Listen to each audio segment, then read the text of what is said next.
Warning: you might wish to wear a face mask whilst viewing the following video.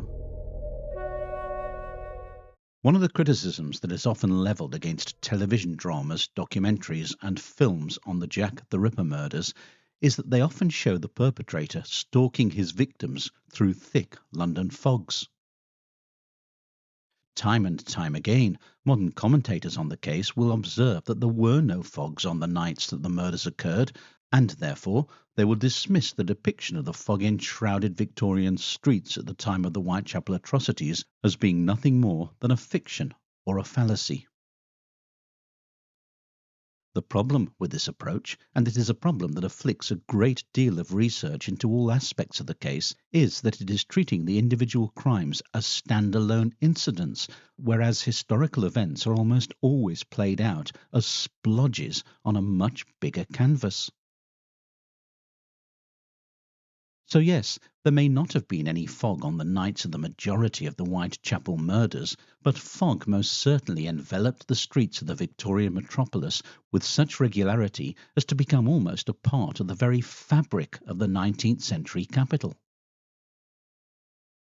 Indeed, writers, the names of Charles Dickens and Arthur Conan Doyle spring to mind here, had long learned that fogs were such an integral part of the London landscape that they had frequently used them as backdrops, some might even argue as characters, in their novels and stories.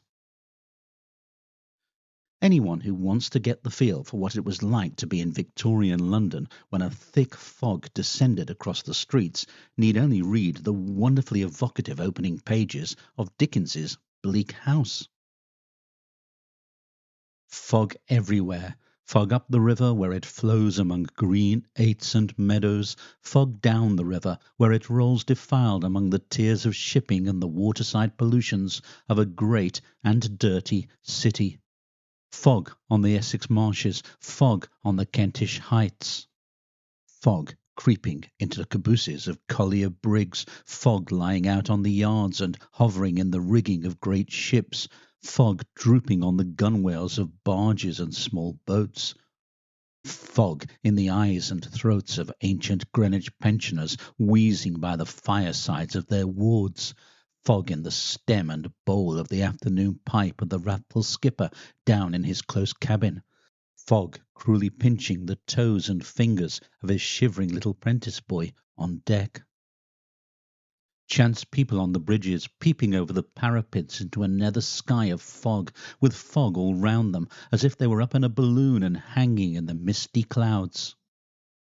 Gas looming through the fog in diverse places in the streets, much as the sun may, from the spongy fields, be seen to loom by husbandman and ploughboy. Most of the shops lighted 2 hours before their time, as the gas seems to know, for it has a haggard and unwilling look.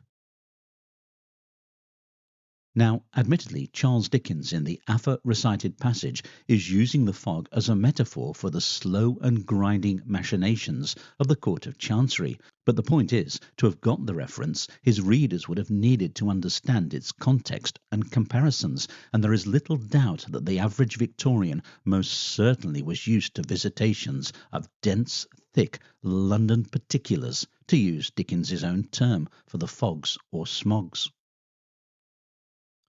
So, although fog or smog may not have been hovering menacingly over the scenes of the Jack the Ripper crimes, its brooding and threatening presence was always waiting in the wings, ready to roll in and bring the streets of London to a standstill.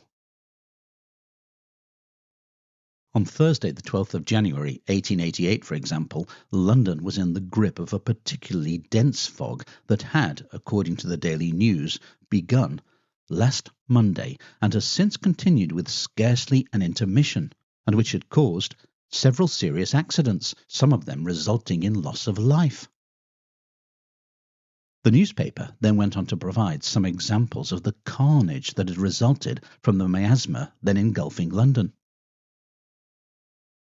About 10 o'clock on Tuesday night, the body of a man named Andgrave was found on the railway line near Dalston Junction, mangled almost beyond recognition by a train having passed over it.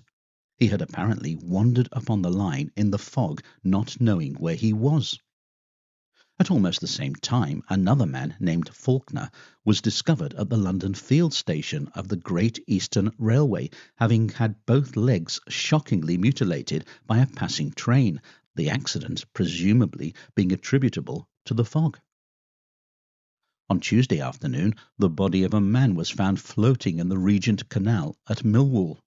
He has since been identified as John Forster, 26, mate of a sailing vessel belonging to Guernsey, now lying in the East India Dock, and it is supposed that in returning to his ship he got lost in the fog and walked over the side of the quay before he was aware of his mistake.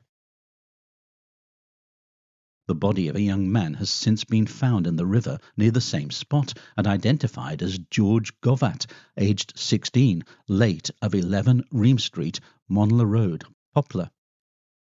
The deceased, who was last seen on Monday night, is said to have been well acquainted with the neighbourhood of the quay and to have returned home that way, as it is a near, as in short, cut. He is also believed to have accidentally walked into the river during the fog. At Clapton, the body of a postman named Charles Field, who had unconsciously walked into the River Lee, was recovered on Tuesday. The Daily News went into detail about the effect the fog was having on the well-being of residents and on the operation of transportation around London. Traffic has been impeded, the general health depressed, all the activity of the river has been held in arrest. Here and there unwary pedestrians have plunged into rivers and canal basins and docks, or have stumbled onto railways and been run over, or have been knocked down in the streets by vehicles suddenly looming out of the dank mists. It has been, no doubt, a high time for the gas companies and for the coal merchants, notwithstanding that the days have been mild, but for almost everybody else this protracted fog has been very depressing. The traffic in the streets has been slowed down, and in the evenings much of it taken off entirely. "Not a bit of use running buses when nobody's out of doors," said a conductor. "We didn't run last night. It don't pay for the wear of horses." The fog wasn't so bad part of the journey, but when we got up towards London Bridge it came down just as if somebody had dropped a curtain, and the driver couldn't see his horses. During the daytime yesterday, the street traffic was not very materially reduced in quantity, but it was necessarily carried on slowly, and the same was the case with the railways all over London. The whole metropolitan area has been booming with fog signals since Monday, and the lines in all directions have been blazing with the coke fires kept up by the plate layers, who, during a fog, are always detailed off for laying these explosives. Trains have very generally lost touch with their timetables, on some of the metropolitan lines at least, but there has been no actual interruption. On the river, however, the case has been very different. So completely has activity been suspended all down the Thames that the police have been withdrawn. The men whose regular beats are patrolled in boats have been set afoot in the riverside streets and were yesterday doing duty just as ordinary land divisions are accustomed to. A few men on special duty were moving about the dreamy expanse of water, but scarcely anything was stirring anywhere on the Thames yesterday, and the great highway into London has rarely been so still and undisturbed. About 1 o'clock in the day the fog thinned a little, and here and there a small boat might be seen paddling through the haze, and bigger vessels crept very timidly up and down. But practically there was nothing done on the water yesterday, and very little has been practicably done this week. The works at the new Tower Bridge have been entirely suspended, and yesterday everything was as completely at rest there as elsewhere on the river. The 2 piers that have been planted out in the stream have, during the fog, been converted into lighthouses, and a lucigen light has been kept blazing from each both day and night in order to prevent barges or other craft fouling with the works. This light is spoken of as very penetrating in fog, more so indeed than most others, but as it plentifully dispenses a spray of oily globules over everything around it, it is not very popular at the Tower Works. All day yesterday, these beacon lights were looming large and ruddy through the fog, and their deep, ceaseless hum was almost the only sound that disturbed the general quiet. Everybody who has moved about London in a thick fog must be well aware of how easy it is to lose one's way, even in the most familiar localities. It is vastly easier to do so on the river, as those engaged at the new bridge experienced on Tuesday evening. The two piers standing quite out in the river, and being of course both of them at a considerable distance from the shores, a small steamer, the Alert, has been employed in navigating to and fro. On Tuesday this small craft left port with one or two on board, intending to make straight for the midstream pier. She started from Iron Gate Stairs, and after a long and eventful voyage found herself compelled to cast anchor away in the west, somewhere along the rocky reef known to travellers as London Bridge. On Tuesday they managed to continue work on the piers, and towards dusk they had some 50 men on one of them and 90 on the other.